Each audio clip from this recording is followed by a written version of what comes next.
are going to listen to a fun story. The story of Eiffel Tower.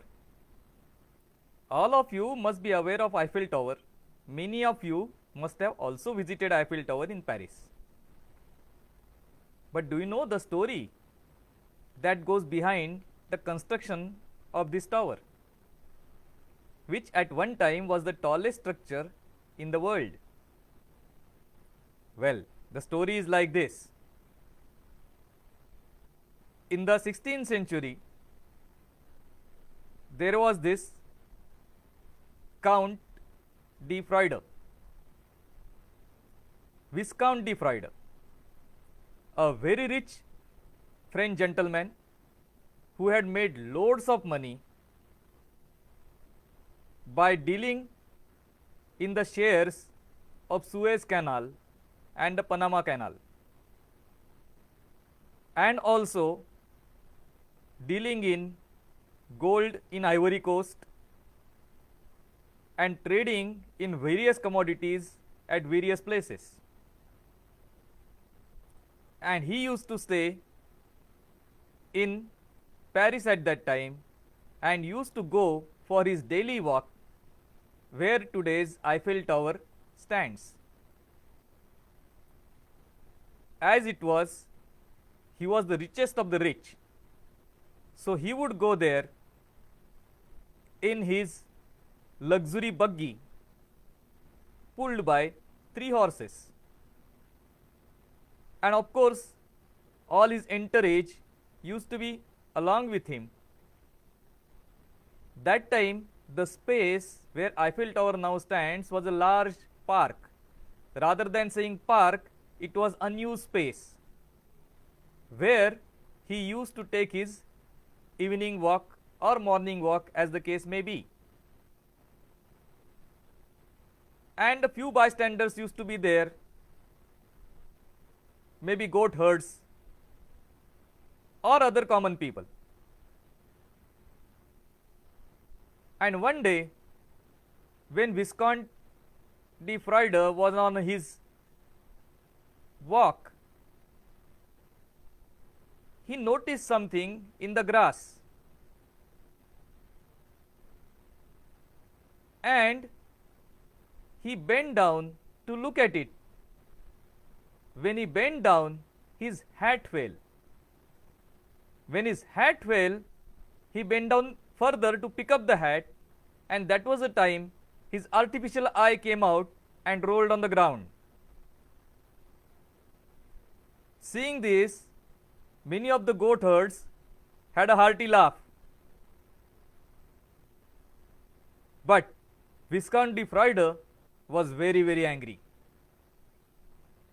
He took his eye, put it back, put on the hat, looked at the sky, and promised, one day I will build such a building here that looking at the top of the building, people would lose their hats. He started inquiring around, bought the whole space, and got top quality designers to work on a design that would stand the test of time. And they proposed a whole metal building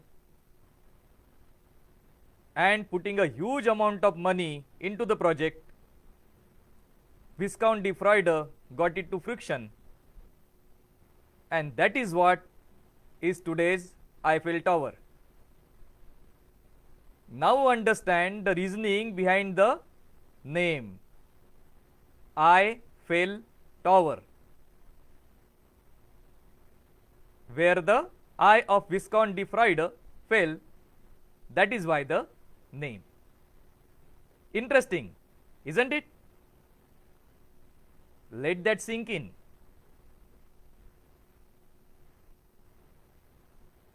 You have never heard this story before, and you are likely to hear it, or you are likely to hear it many times in the future. Why you have not heard it before? Because before today, the story didn't exist. I made it up. But didn't you enjoy it? You did. And why did I say that you will hear it a number of times in future? Because an interesting story is always taken up by media and media enthusiasts and spread around. And what spreads around comes back manifold. So in the future you are likely to hear this story many a times. And many people will also vouch for it. In scientific parlance, it is called as peer review. It is like two drunkards, none of them can stand straight, but two of them taking help of each other reach home. Or like a group of drunkards, one cannot balance, but each other balances on the other people's shoulder. And that is how the review is happening. And the spicier the story, the better it is for circulation.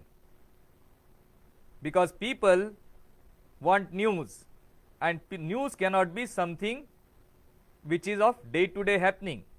It has to be something special, but something that seems plausible. And the naming of Eiffel, this is a regular practice, contemporary practice called as bacronym, that of taking a name and creating a story around it, so that the story ends at the name, and then that is propagated as either the definition of the name or the meaning of the name. And all these practices go on under the name of ancient wisdom, because there is nobody there to check it out one way or the other. And when we are studying ancient wisdom, first thing we need to learn is how to see, and how to see through this camouflage. So more about that later. For today we will be stopping here with the great story of bacronym of Eiffel Tower. Do send us your feedback, do send us your comments, do send us your questions.